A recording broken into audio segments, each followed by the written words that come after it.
Second grade mathematics के सभी विद्यार्थियों को उमेश माथुर की राम राम। पिछली क्लास में आप सेकंड ग्रेड का जो 26 दिसंबर को पेपर हुआ है वो सॉल्व कर रहे थे।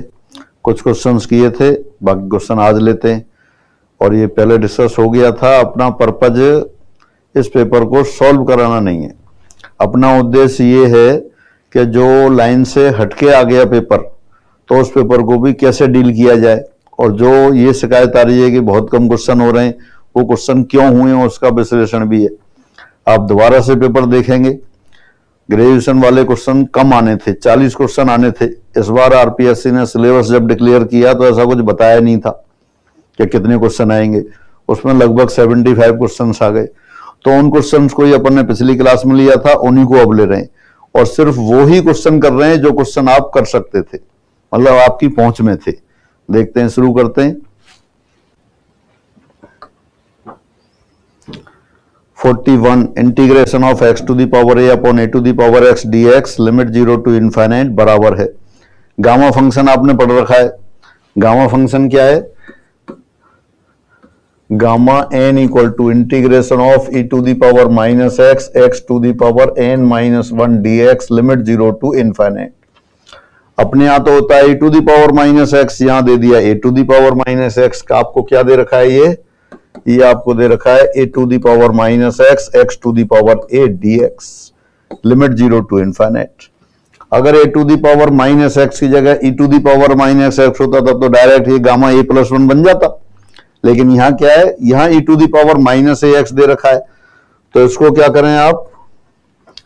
a to the power minus x को आप लिख सकते हैं e to the power minus, या एक बार एक स्टेप और बढ़ाता हूं, e to the power log of a to the power minus x, या आप कह सकते हैं a to the power minus x बराबर e to the power minus x log a। यानी कि x की जगह माइनस x की जगह माइनस x log a आ गया। ये आ गया तो उसको कोएफिशिएंट से डिवाइड कर देंगे।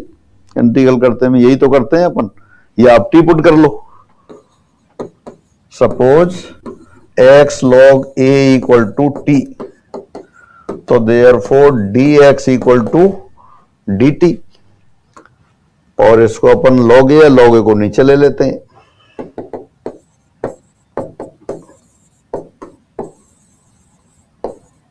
ये आ गया। तो जो पीछे लिखा है उसको क्या लिख दें? a to the power minus x, इसको लिख दिया e to the power minus, a to the power minus x को क्या लिखा है देखो, a to the power minus x को e to the power minus log x log a लिख दिया। और x log a को t लिख दिया तो e to the power minus t आ गया। ये तो e to the power minus t। x को क्या लिख दें? x के लिए फिर लिख सकते हैं आप t अपॉन log a, तो ये लिख देते हैं। तो यानी कि t to the power a upon log a, log a कितना हो गया? log a पावर a हो गया, इनटू dx, dx की जगह क्या लिख दें? dt upon log a। तो ये फाइनली हो गया 1 upon log a whole power a plus 1 integration of e to the power minus t to the power a को भी आप देख सकते हैं a प्लस 1 माइनस 1 dt, और लिमिट वही है सेम 0 टू इनफाइनाइट। तो जान पहचान वाला बन गया, यानी कि गामा n बन गया। गामा n क्या? गामा a प्लस 1 और divided by log a whole power a plus 1। Third answer आ गया। बिल्कुल डेफिनेशन पे आधारित क्वेश्चन। क्या करना था आपको? a to the power x को e to the power x में कन्वर्ट करना था। ऐसे क्वेश्चन और भी किए आपने। आपको याद होगा जब अपन इंटीग्रल पढ़ रहे थे तो आपने e to the power ax sine bx का इंटीग्रल किया, और इसकी सहायता से फिर आपने a to the power x sine bx का इंटीग्रल किया। वहां a to the power x को e to the power x में कन्वर्ट किया था, और इसी तरह से किया था। तो ये क्वेश्चन जो अभी आपने देखा है, ये क्वेश्चन अपनी सीट पे नहीं था, ना क्लास में हुआ, लेकिन फिर भी थोड़े से चेंज से आप इस क्वेश्चन को कर सकते थे। चलो आगे बढ़ते हैं। एक्स वाई समतल के समांतर समतल द्वारा शीर्ष मूल बिंदु तथा आधार x बराबर है y square plus z square बराबर बी स्क्वायर वाले शंकु का काटा गया खंड है। The section of the cone whose vertex is origin and base is the circle x equal to a y square plus z square equal to b square cut by a plane parallel to the x y plane. जब अपन conic section पढ़ रहे थे 2D में, ये 3D का question है, calculation से भी कर सकते हैं, लेकिन कैलकुलेशन की बात बाद में, पहले अपन देखें कैसे बनेगा। अपन ये मान लेते हैं ये बाई एक्सिस है, ये जेड एक्सिस है और ये एक्स एक्सिस है। कोण बना दिया आपने, कौन सा कोण बना दिया? जिसका शीर्ष मूल बिंदु पर है। डबल कोण बना देते हैं, नीचे ले लेते हैं। अब इसको काटना है, किससे काटना है? एक्स वाई समतल के समांतर समतल। एक्स वाई तल कौन सा है आपका? अच्छा, ये बाई जेड, ऊपर एक्स है, मैंने जेड लिख दिया। ये एक्स वाई समतल ये रहा, ये इस साइड में। एक्स वाई समतल के समांतर एक समतल ले लिया, ये रहा। इस समतल से कटेगा तो एक पोर्शन तो इधर आएगा और एक पोर्शन इधर आएगा, यानी कि ये वाला कर्व प्राप्त होगा। क्वेश्चन नहीं कर रहे हैं, सॉल्व नहीं कर रहे हैं, सिर्फ इमेजिनेशन से देख रहे हैं। तो ऊपर वाला हिस्सा भी आएगा, नीचे वाला भी। और एक कोण, डबल कोण को जब एक समतल से काटते हैं तो कॉनिक सेक्शन बनते हैं, सांकप बनते हैं। कौन कौन से? Circle, parabola, ellipse, hyperbola. तो ये हाइपरबोला बन रहा है। अगर अपन ये समझ सकते हैं कि कैसा फिगर बन रहा है तो ओरल हो गया, बिल्कुल करने की जरूरत नहीं है। और अगर इस तरह से नहीं करें, कैलकुलेशन से ही करना है, तो कैलकुलेशन से देखें आप। वह शंकु जिसका शीर्ष 0 0 पर है, समघात दुघात समीकरण होता है एक्स बाई जेड में। तो एक्स बराबर ए समतल की सहायता से इस वक्र को समघात दुघात बना दें। समघात दुघात कैसे बनाते हैं? जो अचर पद है उनको दो घात का बना देते हैं। तो क्या आ जाएगा आंसर? ये वो आ जाएगा y square plus z square बराबर b square into x upon a whole square. सबको एक ही साइड में ले आए तो b square x square minus a square y square minus a square z square बराबर 0। ये शंकु का समीकरण आ गया। इस शंकु को एक्स बाई तल के समांतर तल, एक्स बाई तल, अगर जैसे ये एक्स एक्सिस है, ये बाई एक्सिस, ये जेड एक्सिस, एक्स बाई तल का समीकरण होता है जेड बराबर 0। और एक्स बाई तल के समांतर कोई तल होता है, वो जेड बराबर डिस्टेंस जेड बराबर सी मान लें। तो इसमें जेड बराबर सी रखने पर, जेड बराबर सी रख देंगे तो क्या आ जाएगा? B square x square minus a square y square बराबर ए स्क्वायर सी स्क्वायर। ये तो हाइपरबोला हो गया। और अच्छी तरह से लिख दें, x square upon a square c square upon b square minus y square upon c square बराबर 1, जो कि हाइपरबोला है। कैलकुलेशन से हो गई। अच्छा तरीका वो है, जब एग्जाम में कर रहे हैं तो पीछे की तरह अपन कौन की फिगर देखें कैसे बन रहा है, और वो जेड बराबर सी से कट कर दें। जेड बराबर सी से कट कर दें, दोनों ब्रांचेस से एक एक हिस्सा कट रहा है, हाइपरबोला बन रहा है।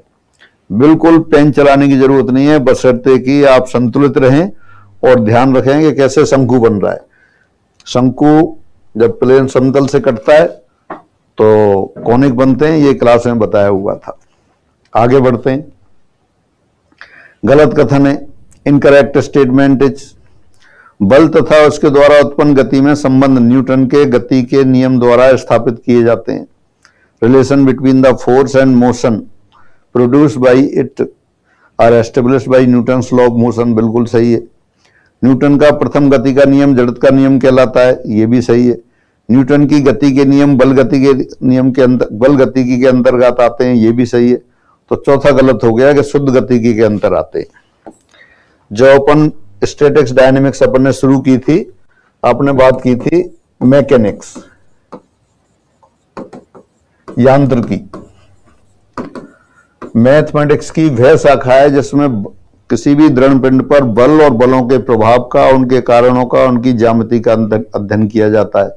इसके दो पार्ट हो गए थे, स्टैटिक्स और डायनेमिक्स।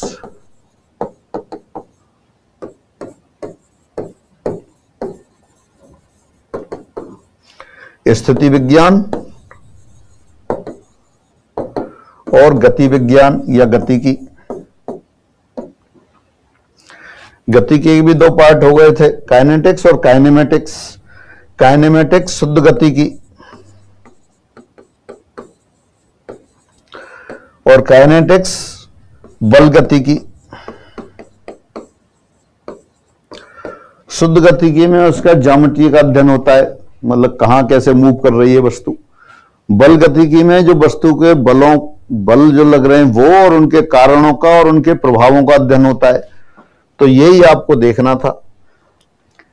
थर्ड लिखा है न्यूटन की गति के नियम बल गति के अंतर्गत आते हैं, ये सही है। ये नीचे लिख दिया शुद्ध गतिकी के अंदर आते हैं, तो ये गलत हो गया, उसमें गलत कथन पूछा था।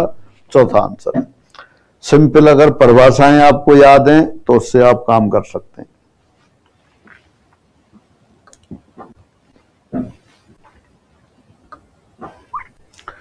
गोले के केंद्र O जिसकी त्रिज्या 3 है को बिंदु A से मिलाने वाली रेखा A के ध्रुवीय समतल को R पर मिलती है, तब OR बराबर है। क्योंकि ये टॉपिक लास्ट में ऐड हुए थे, 3D का जो सेकंड पोर्शन था, तो उसमें ये अपन ने पढ़े, लेकिन इन पर ज्यादा क्वेश्चंस नहीं हुए थे। लेकिन बिल्कुल अगर बेसिक चीज आपको याद है, ये स्फीयर का केंद्र O इसमें लिखा नहीं है, ये 0 0 0 पर है, क्वेश्चन में लिखा नहीं है, आप क्लेम कर सकते हैं। तो मूल बिंदु O है, ये 0 पर है। A बिंदु ये रहा, A से O को मिला दिया। अब इस पे एक बिंदु R इस प्रकार है,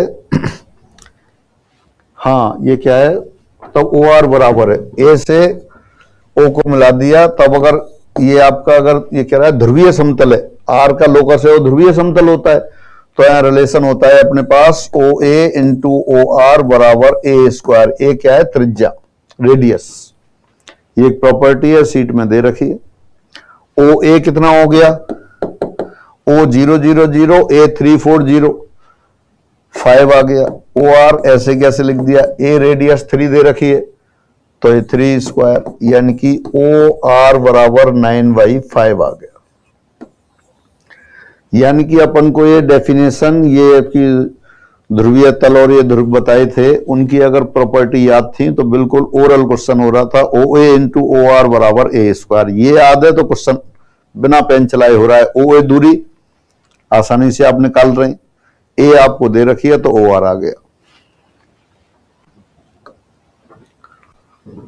क्वेश्चन 77, वक्र x square minus 3x plus 2 into x plus y minus 2 plus 1 बराबर 0 की बाई अक्ष के समांतर अनंत स्पर्शियां हैं। अनंत स्पर्शियां जब पढ़ी थी अपन ने, कहा था कि ऑब्जेक्ट टाइप क्वेश्चन में हमेशा आसान क्वेश्चन आता है, आसानी आया है। बाई अक्ष के समांतर स्पर्शियां कैसे निकालते हैं, वक्र में बाई की सबसे बड़ी घात देखते हैं, उसके गुणांक को 0 के बराबर रख देते हैं अगर वो कांस्टेंट नहीं है और रियल फैक्टर हो रहे हो। बाई की सबसे बड़ी घात 1 है, बाई का गुणांक x square minus 3x plus 2 है, तो बाई अक्ष के समांतर अनंत स्पर्शी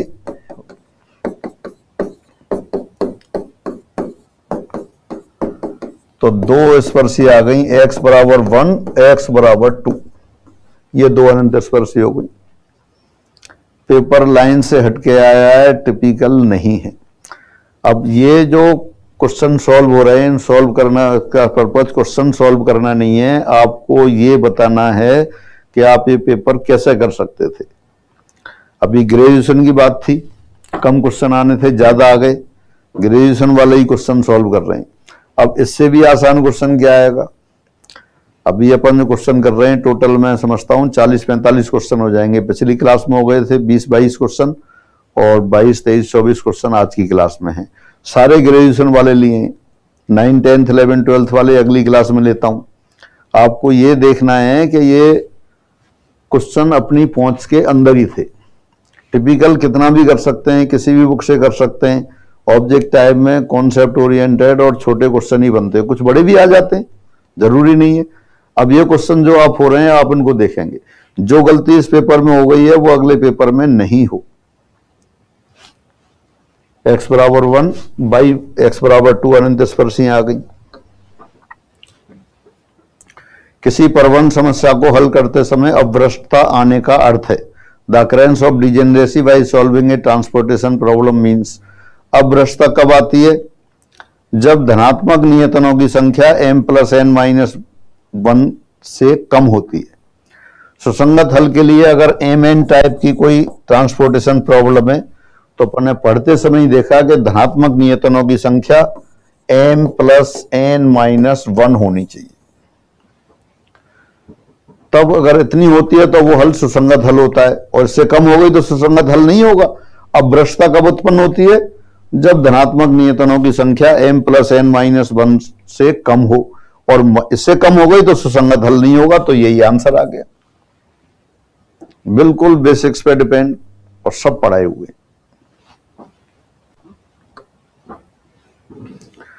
थीटा बराबर 0 से थीटा बराबर 2 पाई तक वक्र x बराबर दिस और y बराबर दिस की लंबाई है। The length of the curve this from theta equal to 0 to theta equal to 2 pi.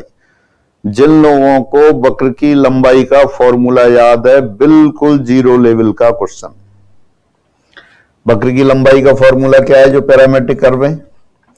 Under root dx over d theta whole square plus dy by d theta whole square limit 0 to 2 pi. t1 से t2 ले लें, θ1 से θ2 ले लें, लेकिन यहां 0 से 2 पाई के बीच में दे रखा है। जान पहचान वाला कर्व है, इसके अपन ने क्वेश्चन किए हुए हैं टेंजेंट नॉर्मल के साथ। dx ओवर डी थीटा कितना आएगा? a cos थीटा आएगा, a theta cos theta. dy by d theta कितना आएगा? dy बाई डी थीटा आ जाएगा आपका a theta sine theta.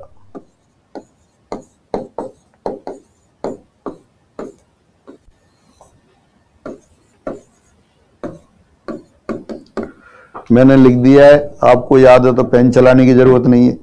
Under root a square theta square यानी कि under root a theta. A constant हो गया, theta का इंटीग्रल हो गया, theta square by 2 limit 0 to 2 pi. तो सिंपल लंबाई कितनी हो गई? 4 पाई स्क्वायर अपॉन 2 हो जाएगा, तो 2a पाई स्क्वायर हो गया। सिर्फ फॉर्मूले की जरूरत थी। पिछला क्वेश्चन भी ऐसा ही, उससे पहले जो क्वेश्चन थे वो थोड़ा सा हो सकता है कि टाइट लगे आपको, लेकिन अभी बाई एक्स के समांतर एसिम्पटोट, पेन चलाने की जरूरत नहीं। वक्र की लंबाई का फॉर्मूला आपको याद है तब आप ये कर सकते थे। लंबाई का फॉर्मूला याद नहीं है तो नहीं होगा ये क्वेश्चन। हालांकि ये इनमें अपने सीट में फॉर्मूले सब दिए, कम क्वेश्चन हुए, लास्ट में ऐड हुआ सिलेबस तो उस समय ये कराया। तो इस तरह से फॉर्मूले याद होने पे ही क्वेश्चन हो रहा था। नियतन समस्याओं में m पंक्तियों यानी कि व्यक्तियों की संख्या और n स्तंभों यानी कार्यों की संख्या है तब सही कथन है। इन असाइनमेंट प्रॉब्लम सिर्फ m is the number of rows and n is the number of columns, then correct statement is. जब नियतन वाला चैप्टर शुरू किया था असाइनमेंट प्रॉब्लम वाला, तो उसमें ठोक ठोक के बताया था एक काम एक व्यक्ति के द्वारा होगा। एक व्यक्ति एक ही काम कर सकता है, ज्यादा काम नहीं करेगा, यानी कि m बराबर n होगा। कोई पेन चलाने की जरूरत नहीं है। कहां टिपिकल आ रहा है पेपर। अपने को संतुलित रखना है, अपने आप पे कॉन्फिडेंस रखना है, पॉजिटिव एटीट्यूड रखना है, इससे ही सही हो रहा है। जब जितना प्रेशर आप अपने आप मैनेज कर सकते हैं एग्जाम टाइम पे, तो आसान पेपर आ रहा है।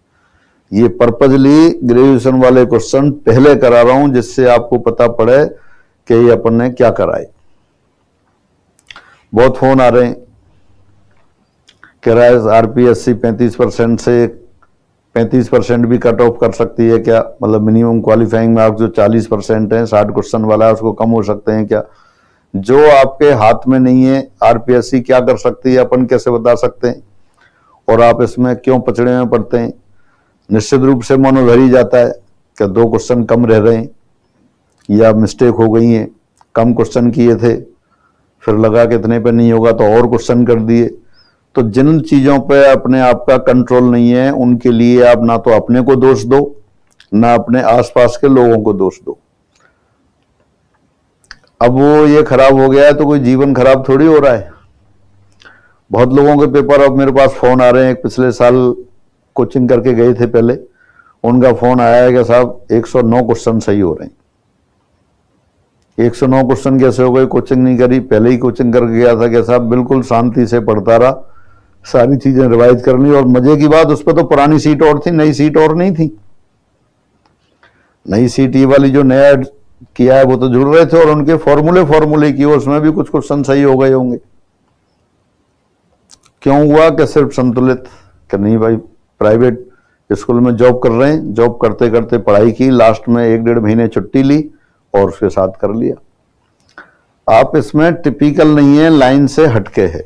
ऐसी स्थिति में आपको क्या करना है? संतुलित रहना है। और जब आपने पढ़ाई की है, आपसे कम हो रहे हैं तो और लोगों से भी कम होंगे, कट ऑफ कम चली जाएगी। अभी कट ऑफ की बात नहीं कर सकते, जीके का पेपर होने दो, जीके का पेपर हो जाए। जिन लोगों के 60 क्वेश्चन हो गए, 60 से ज्यादा हो गए, पूरी एनर्जी के साथ, पूरी क्षमता के साथ आपको जीके के पेपर में लग जाना है। और आप इसका, फिर दोबारा बता रहा हूं, सॉल्व कराना उद्देश्य नहीं है, ये बताना है कि जो अपन गलती अब कर दी है अगले पेपर में नहीं हो। वैकेंसी और स्टेट में भी आ रही है, अपने यहां भी आ रही है, सेंट्रल गवर्नमेंट में भी आ रही है। तो आपको संतुलित रह के करना है और अपने आप को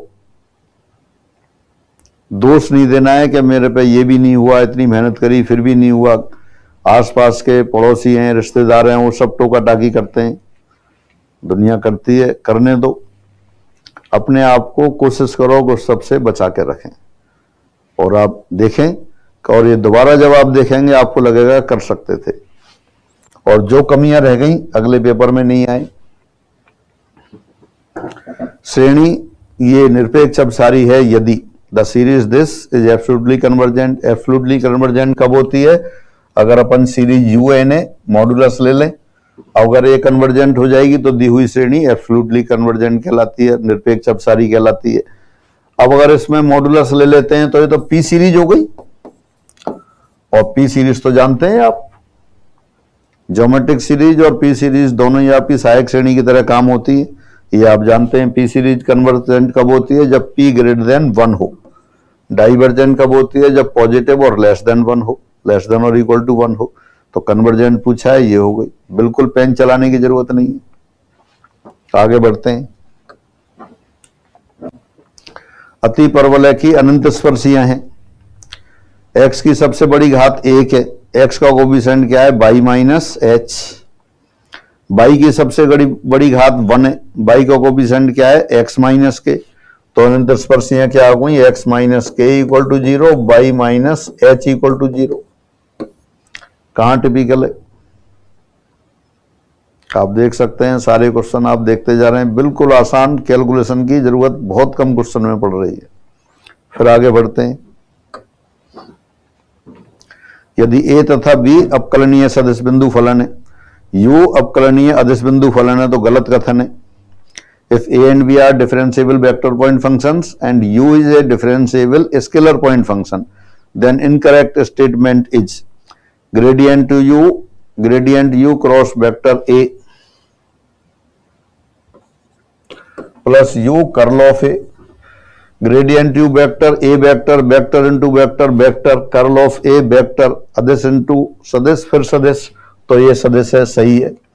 इनकरेक्ट स्टेटमेंट पूछा है, ये स्टेटमेंट तो सही है। बी डॉट डेल बार डेल पे एरो लगा रखा है। डेल कोई सदिश थोड़ी है, सदिश की तरह बिहेव करता है, सदिश की तरह व्यवहार करता है, सदिश नहीं है। और जो आइडेंटिटी आती है यहां, ये वेक्टर नहीं है, डॉट नहीं आता, क्योंकि डेल डॉट बी अगर एरो हटा भी दें तो डेल डॉट बी तो क्या है? स्केलर है, ए डॉट स्केलर नहीं आएगा। तो ये सेकंड स्टेटमेंट गलत हो गया। Curl of gradient you vector है, वेक्टर का कर्ल फिर सदिश होता है, ये भी सही है। Divergence A into you, A dot अदिश राशि है, यहां शायद प्लस होगा ये, तो ये भी सही है। तो सही आंसर कौन सा रहा आपका? सही आंसर सेकंड रहा। बिल्कुल पेन चलाने की जरूरत नहीं है, आपको देखना है और क्लिक कर देना है। आर स्क्वायर के निम्न उपसमुच्चयों में से कौन सा अवमुख समुच्चय है? Which of the following subset of R square है जो कॉन्वेक्स सेट? पहला सर्किल दे रखा है, ये कॉन्वेक्स सेट नहीं है। कॉन्वेक्स सेट कौन सा होता है? समुच्चय के किन्हीं भी दो अवयवों को, दो बिंदुओं को मिलाने वाली रेखा का प्रत्येक बिंदु उसी समुच्चय में हो तो अवमुख समुच्चय होता है। तो पहला सर्किल को व्यक्त कर रहा है, नहीं है। दूसरा by greater than x square होगा। आप जानते हैं x square equal two by, ये पैराबोला है। वे बिंदु जो एक्स स्क्वायर बराबर बाई को संतुष्ट करते हैं पैराबोला के ऊपर होते हैं।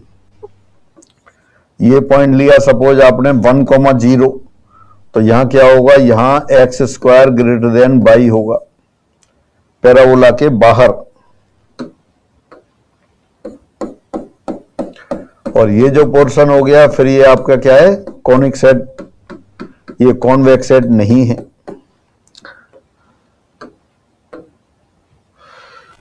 ये पैराबोला बना दे,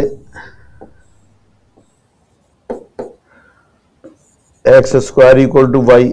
अंदर वाला पोर्शन कौन सा है? अंदर वाला पोर्शन है जब x square less than y है, तो ये कॉन्वेक्स सेट बन रहा है। तो कौन सा आंसर हो गया? सेकंड आंसर हो गया। इस तरह के क्वेश्चन, ये क्वेश्चन भी सीट में दे रखा है और क्लास में कराए हुए हैं, कोई टिपिकल नहीं है। फिर आगे बढ़ते हैं।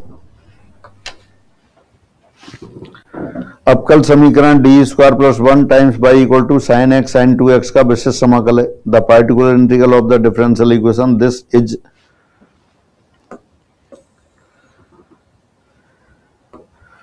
पीआई कितना आ गया? 1/d square plus 1 sine x sine 2x। 2 से ऊपर मल्टीप्लाई कर दिया और 1/2 से मल्टीप्लाई कर दिया। 2 sine a sine b cos a minus b minus cos a plus b 1/2 1/d square plus 1 sine x तो cos x minus cos 3x तो 1/d square plus 1 cos 3x। Direct फॉर्मूले आपको याद हैं। 1/f of d square cos a x, ये हो जाता है 1/f of minus a square cos a x, provided f of minus a square not equal to 0। D square को minus a square से रिप्लेस करते हैं। D square plus a square cos a x. अब D square को minus a square से replace करेंगे तो 0 हो जाएगा। इसका अलग से फॉर्मूला है x/2a साइन ए एक्स। तो बस यही अप्लाई कर देते हैं। 1/2 outside x/2 into 1 sin x minus 1/-9 plus 8 9 plus 1 minus 8 cos 3x x/4 sin x और प्लस x/1/16 cos 3x सीधा आंसर। इससे आसान क्वेश्चन थोड़ी आएगा। बहुत क्वेश्चंस कराए थे differential equation with constant coefficient, homogeneous equations, सीधा सीधा आसान क्वेश्चन हो रहा है। फिर आगे बढ़ते हैं।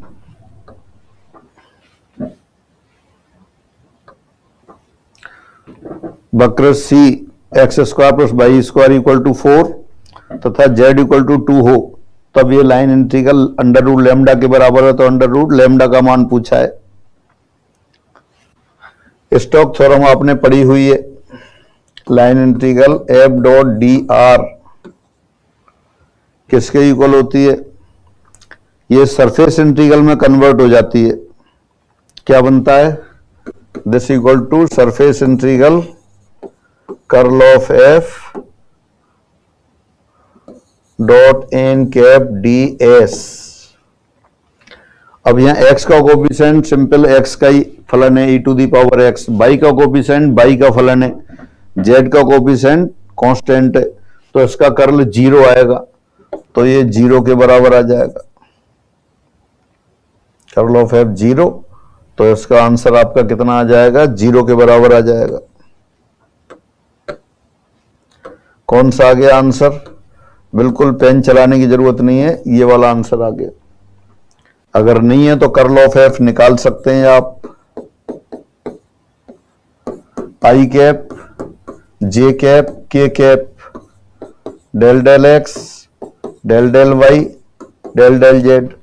वैसे तो अपन को करते समय ऐसी प्रैक्टिस है कि एक्स डी एक्स का मतलब F1 एक्स का कंपोनेंट एक्स का ही फलन है, F2 वाई का ही फलन है, F3 जेड का ही फलन है या कांस्टेंट है, तो कर्ल ऑफ एफ 0 होगा। नहीं है तो लिख लेते हैं, एक ही स्टेप की बात है।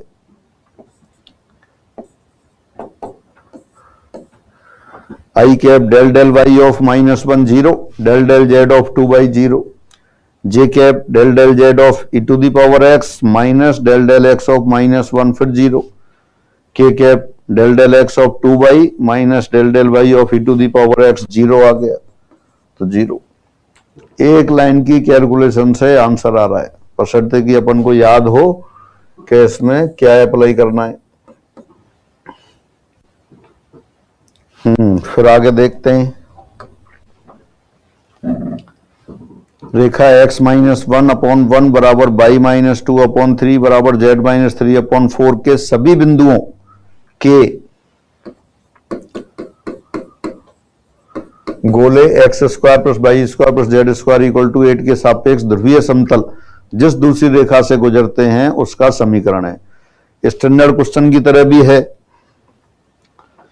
लाइन ले लें आप, x - α/l, y - β/m, z - γ/n। इस पर के किस बिंदुओं के जो गोले के सापेक्ष गोला ले लें। चलो अपन उसी को करते हैं। अब स्टैंडर्ड रिजल्ट इस तरह के अपन को इसलिए याद नहीं है क्योंकि ये टॉपिक लास्ट में जुड़े थे, लेकिन ध्रुवीय रेखाओं की परिभाषा याद होनी चाहिए। क्या? यदि एक रेखा के बिंदुओं के ध्रुवीय समतल दूसरी रेखा से गुजरते हैं तो दूसरी रेखा के ध्रुवीय समतल पहली रेखा से गुजरते हैं। तो कैसा करते हैं? जैसा जैसा समतल ध्रुवीय समतल निकालते हैं उससे निकाल लेते हैं। बहुत छोटी सी कैलकुलेशन है। इस रेखा पर किसी बिंदु के निर्देशांक लिखते हैं। इस रेखा पर कोई बिंदु P बराबर R लिख दें। जैसे मान लिया है बराबर R है, तो उस पर किसी बिंदु के निर्देशांक क्या आएंगे? 1 + R, 2 + 3R, 3 + 4R। इस बिंदु का गोले के सापेक्ष ध्रुवीय समतल लिख देते हैं। ध्रुवीय समतल पोलर प्लेन कितना आता है? x(x1) y(y1), तो x² के लिए x × x1 1 + R, y² के लिए y × y1 y + y × 2 + 3R, फिर z × z1 plus z × 3 + 4R बराबर R² यानी कि 8। विदाउट R वाली टर्म ले ली पहले। x + 2y + 3z - 8 plus R times R वाले पद ले लिए। x + 3y + 4z बराबर 0। एक प्लेन प्लस लैम्डा टाइम दूसरा प्लेन, तो दोनों प्लेन की जो लाइन ऑफ इंटरसेक्शन है वही दूसरी लाइन हो गई। कौन सी लाइन दिख रही है? x + 2y + 3z - 8 और x + 3y + 4z बराबर 0। इन दोनों समतलों की जो प्रतिच्छेदन रेखा होगी वो रेखा होगी जिससे इसके ध्रुवीय समतल गुजर रहे। यही पूछा था। एक प्रॉपर्टी है अपने पास कि एक रेखा के ध्रुवीय समतल दूसरी रेखा, एक रेखा के बिंदुओं के ध्रुवीय समतल किसी रेखा से गुजरते हैं तो उस रेखा के बिंदुओं के ध्रुवीय समतल पहली रेखा से गुजरते हैं। ऐसी रेखाएं ध्रुवीय रेखाएं कहलाती हैं। सिर्फ परिभाषा याद है तो ये क्वेश्चन कर सकते हैं। हालांकि इस पेपर में ये एक बात हो गई है नई बात, और उस पर अपना कोई कंट्रोल नहीं है। क्यों?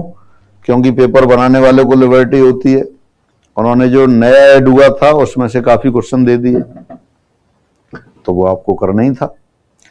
क्रमचय के प्रतिलोमियों की संख्या है, the number of inversion of the permutation this.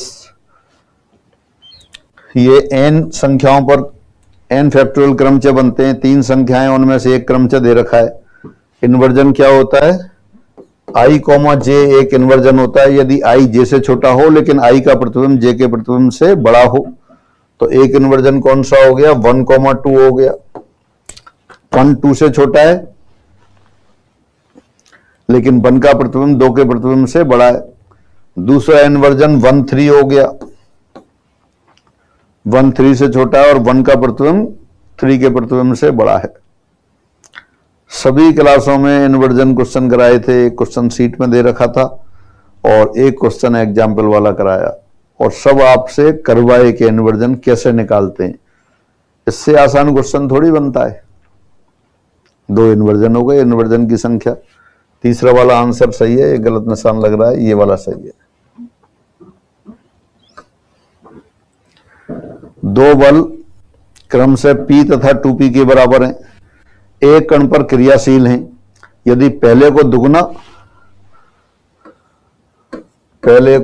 गुना तथा दूसरे को 10 पाउंड भार बढ़ा दिया जाए तो परिणामी की दिशा अपरिवर्तित रहती है। तो P का मान है।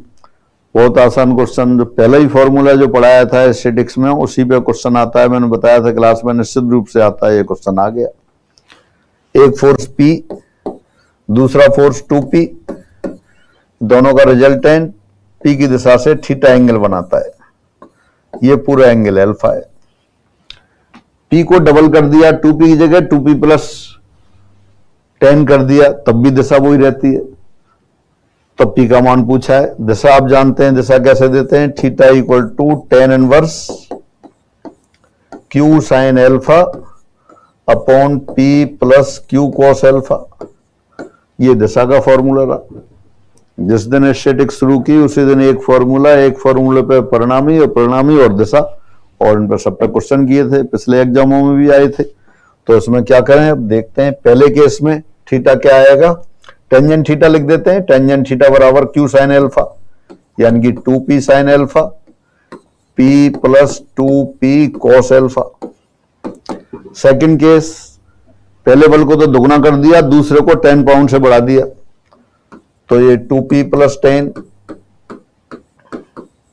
साइन एल्फा और नीचे 2P प्लस 10 कॉस एल्फा। थोड़ी सी कैलकुलेशन करेंगे, P बराबर 5 आ गया। बिल्कुल बेसिक फॉर्मूले पर आधारित क्वेश्चन। कौन सा आंसर आ गया, सेकंड वाला, P पाउंड भार। मैं ये बताने की कोशिश कर रहा हूं, पेपर सॉल्व कराना उद्देश्य नहीं है। पेपर सबने सॉल्व कर लिया, बहुत लोगों ने करा दिया। कि पेपर में जिन लोगों के नंबर नहीं आ पा रहे हैं वो कहां गलती कराए, ये देखना है। पेपर लाइन से हटके आ गया तो ये कोई अपराध थोड़ी है भाई। पेपर 2-4 साल में ऐसा आता रहता है कि लाइन से हटके आता है, और लाइन से हटके आता है तो पेपर की ब्यूटी बनी रहती है। अदरवाइज तो सब पढ़ पढ़ के याद कर करके वैसे ही पास हो जाएंगे। ऐसे पेपर आने से लोगों को सोचना पड़ता है कि हमें पढ़ना भी है, याद तो करना ही है, पढ़ना भी है। हाँ, अपनी कमी जो रह गई है इससे अपन को सीखना है। अपने आसपास जो रह रहे हैं उनकी बातों को थोड़ा सुनना है, सुनने के बाद मनन करना है, आगे पेपर में गलती नहीं हो ये देखना है। कम नंबर आ रहे हैं, साल भर मेहनत कर रहे थे, खर्चा भी हो गया, कोचिंग में भी गए, रूम भी लिया, खाने पे भी खर्च किया, फोन पे भी खर्च किया, और चीजों पे भी खर्च किया, उस सब के बावजूद ऐसा हो गया। ये दूसरे को दोष देने की जरूरत नहीं है। अपनी गलतियों पे, अपनी सोच पे दोबारा सोचें, और जब आप उस पेपर को दोबारा देखेंगे तब आपको लगेगा कि हाँ, इतना भयंकर खराब नहीं है पेपर। लाइन से हट के आ सकता है, ऐसा नहीं आएगा तो लोग पढ़ेंगे ही क्यों, याद कर लेंगे सिलेक्टेड चीजों को और उससे ही हो जाएगा। मैंने बार बार यही कहा था क्लास में कि अपनी सीट्स में इतना मैटर है कि उससे बाहर कुछ जा ही नहीं सकता। हाँ, रूटीन पेपर आएगा तो ऐसे कैसे मिलते, वो स्पून फीडिंग वाली बात हो जाती है। और रूटीन पेपर नहीं आया, पेपर सेटर ने अपना दिमाग लगाया, जो लगता भी है कि सारे क्वेश्चन वही नहीं दिए जो प्रचलन में थे, कुछ क्वेश्चन अलग दे दिए, लेकिन आप टिपिकल नहीं कह सकते हैं इसको। अब ये पहला ही फॉर्मूला स्टैटिक्स का, उसी पे क्वेश्चन आ रहा है, फिर भी आप कहोगे टिपिकल कैसे? आप देख सकते हैं सारे ग्रेजुएशन वाले क्वेश्चन करा रहा हूं, और इसलिए करा रहा हूं सॉल्यूशन के लिए नहीं, सॉल्यूशन तो सबने कर लिया, सबके पास है, इसलिए करा रहा हूं कि आप देखें इसको कि अपन मिस्टेक कराए तो वो क्यों हुई और आगे से नहीं हो। अभी कोई जिंदगी निकली नहीं जा रही है, बहुत समय है, शुरुआत है। तो जिन लोगों का अच्छा हो गया है, जीके की तैयारी करें, उनके लिए शुभकामनाएं। जिन लोगों का नहीं हुआ है, अपने आप पर मनन करें, और इसी जो आप पढ़ के गए वो पर्याप्त है पढ़ना, उसी को दोबारा रिवाइज करें। जो क्वेश्चनों में गलती हो गई है, जिस टाइप के नहीं है, उनको करें। ये किताब ले आए, वो किताब ले आए, और किताब ले आएंगे, कोई ऐसा नहीं है। जो किताब आप लाएंगे उसका अधिकतर मैटर अपनी सीट में है, आप देख सकते हैं। आप ढूंढ के लाओ कौन से क्वेश्चन है, किस टाइप के क्वेश्चन है जो अपने यहाँ नहीं है, सब है। फिर आगे बढ़ते हैं। सिम्पसन के एक तिहाई नियम से फलन y बराबर fx को लिया जाता है। In Simpson's 1/3 rule the function y equal to fx is taken as parabola. 1/3 rule पढ़ते हैं, उसी समय आता है। कहां कैलकुलेशन की जरूरत है, कहां टिपिकल है।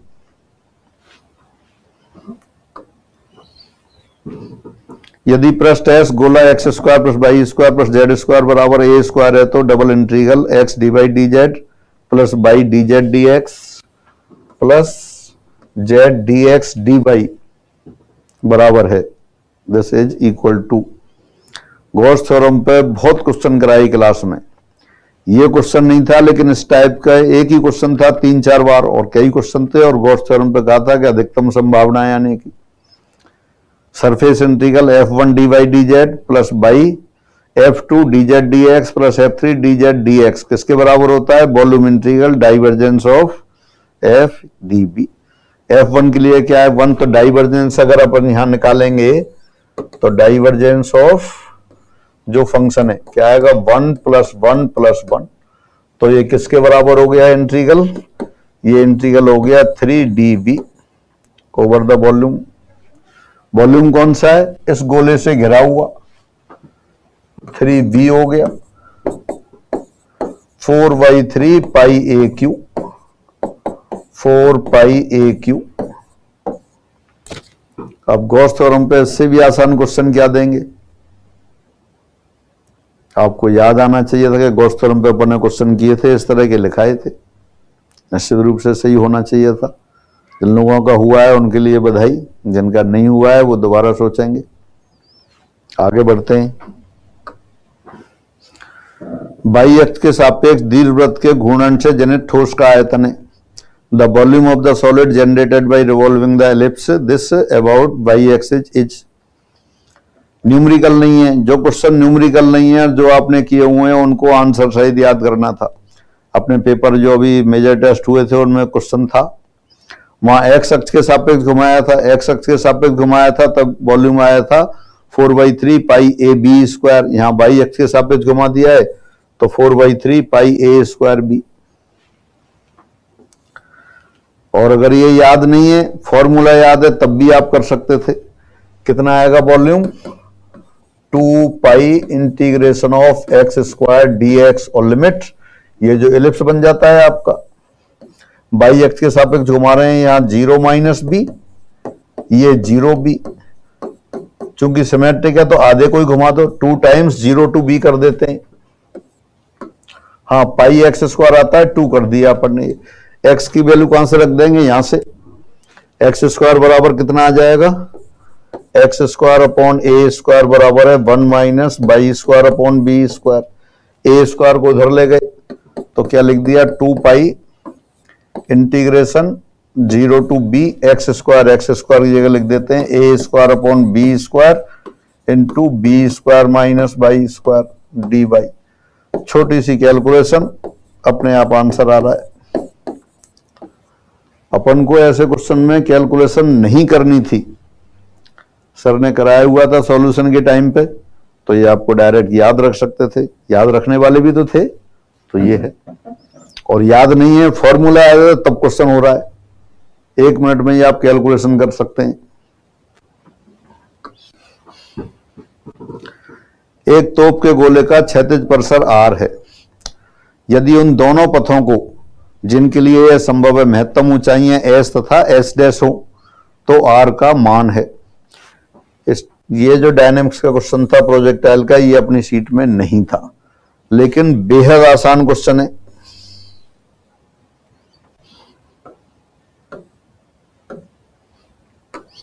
r क्या होता है? Range u square sine 2α upon g। एक ही रेंज के लिए दो एंगल होते हैं, अल्फा एंगल पे भी प्रोजेक्ट कर सकते हैं और π/2 माइनस अल्फा एंगल पे भी प्रोजेक्ट कर सकते हैं। h मैक्सिमम हाइट है। मैक्सिमम हाइट कितनी होती है? u square sine square alpha upon 2g। यहां कैपिटल H की बजाय अपन स्मॉल h लिख देते हैं क्योंकि क्वेश्चन में दे रखा है। और अगर दूसरे कह रहा है उन दोनों पथों को, कौन से पथों को? जिन पथों से ये फेंके जा रहे हैं, तो h डैश कितना हो जाएगा? अल्फा की जगह π/2 माइनस अल्फा लिख देंगे। π/2 माइनस अल्फा लिखेंगे तो क्या हो जाएगा? u square sine square π/2 minus alpha यानी कि cos square alpha upon 2g। h दे रखा है, s डैश दे रखा है, r दे रखा है। r का मान पूछा है h s डैश के पदों में।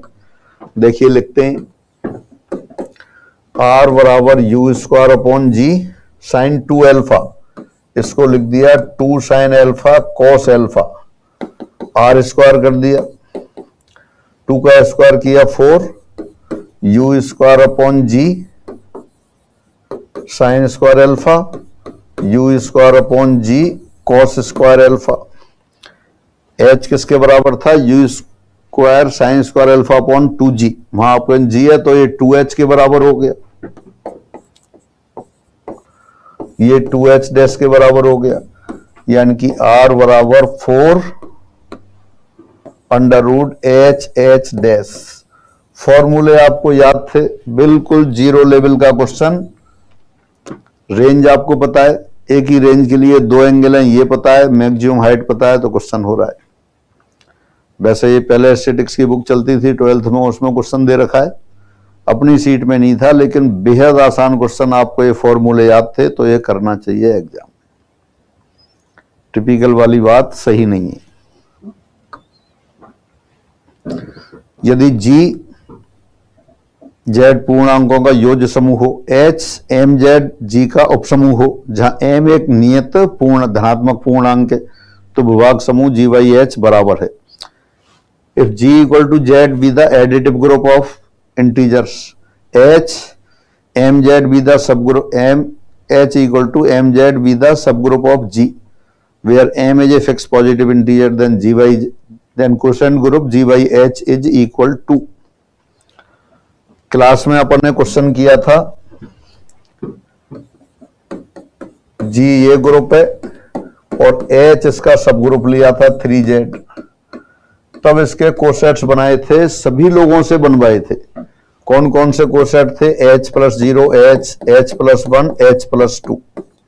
फिर आगे बना रहे थे तो रिपीट हो रहे थे, h+3 h के बराबर आ गया था, h+4 h+1 के बराबर आ गया था। तो अपन ने वहां याद करवाया था, h जब 3z है तो 3 कोसेट बनेंगे, 4z होगा तो 4 कोसेट बनेंगे, 2z होगा तो 2 कोसेट बनेंगे। अपने क्वेश्चन में क्या है? h आपका mz है, एडिटिव ग्रुप है, तो इसके कोसेट्स कितने बनेंगे? m बनेंगे। कौन कौन से? h, h+1, h+2 dot dot dot h+m-1। और अगर इसके आगे और बना देते हैं अपन h+m, तो ये h के बराबर हो जाएगा। और आगे बढ़ जाते हैं h+m+1, तो ये h+1 के बराबर आएगा। तो कोसेट ये रहे, तो कौन सा आंसर आएगा? एक ही आंसर लिखना है तो फोर्थ वाला होगा, बाकी थर्ड वाला भी यही है, क्योंकि यहां फोर्थ वाले में h से शुरू कर रखा है और h+m-1 तक m कोसेट्स हो गए। फोर्थ वाले में h+1 से शुरू किया है तो लास्ट में h+m तक आ गए, उसमें भी m है, तो दोनों आंसर सही हैं। एक ही लिखना होगा तो फोर्थ वाला सही है।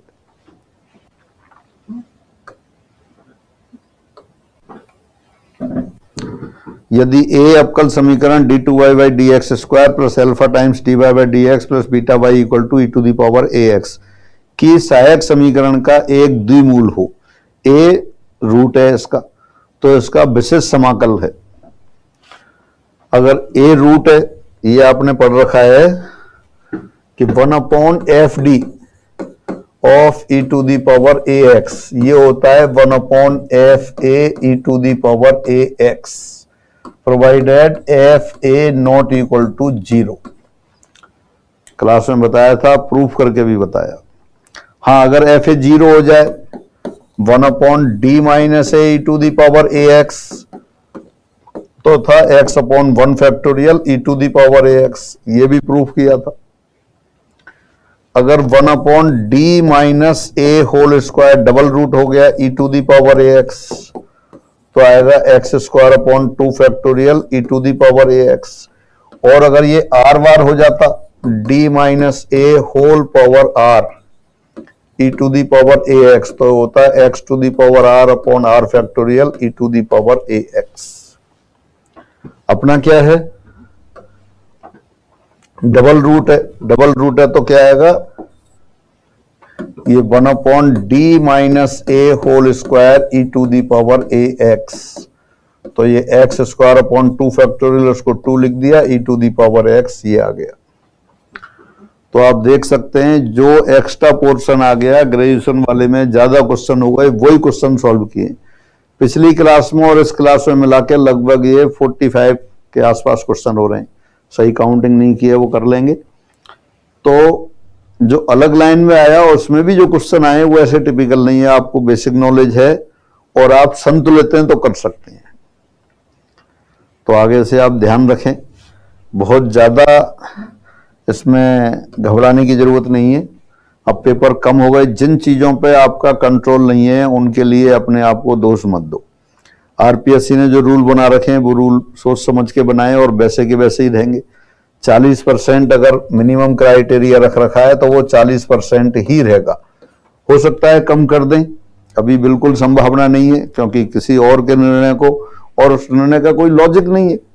ये हम ही तो कह रहे हैं कि भाई पेपर ऐसा हो गया है कि पेपर लाइन से हट के आ गया है, लाइन से हट के आ गया, लेकिन जब आप अब देखेंगे तो आप ये नहीं कह सकते कि क्वेश्चन बहुत ज्यादा टिपिकल दे दिए।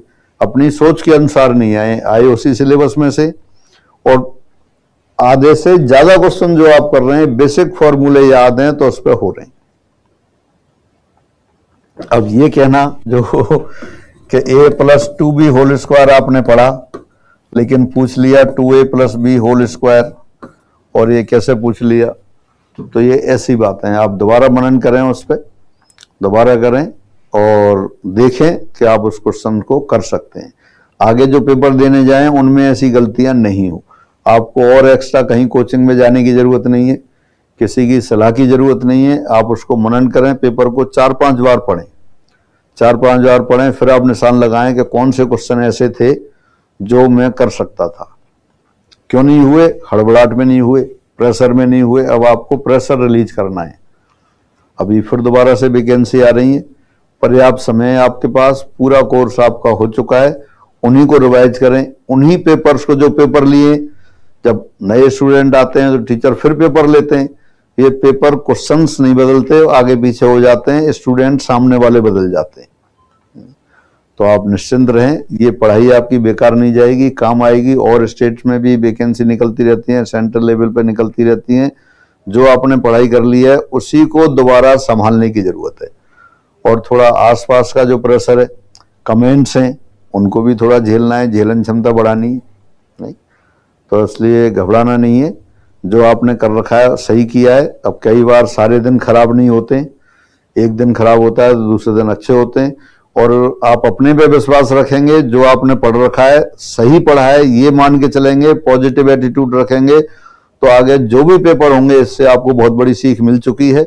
जो भी पेपर होंगे सब पेपर में सिलेक्शन होगा आपका, सब पेपर में पास होते चले जाएंगे।